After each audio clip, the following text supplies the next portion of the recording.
if you get a little, you can get a, I ain't gonna say the name, you can just get a gas welder, a decent one now, a decent one.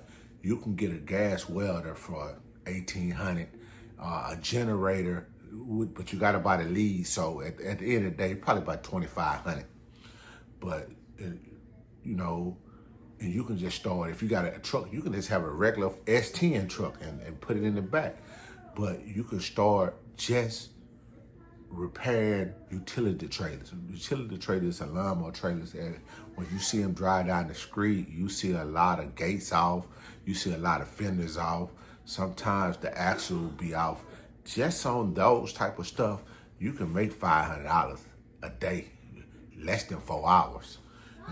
Sometimes if you got to build a gate, that can be $1,000. But keep in mind, if you get a LLC and an occupational license, you only can make $500 per job.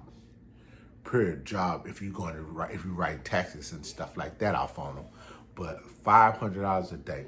Now let's break that down. When I weld a fender on, I'm normally, that ain't gonna take not even 15 minutes. That's 150. Especially if I gotta come to you, and it depends on the distance. But if I'm doing anything with axles or building the gate or repairing the gate, that's 200 plus. And keep in mind, I'm not even there for 2 hours, 3 hours.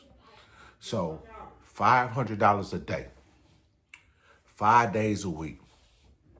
You know what I'm saying? That's that's 2,500. I work 6 days a week. That's $2,500 a week.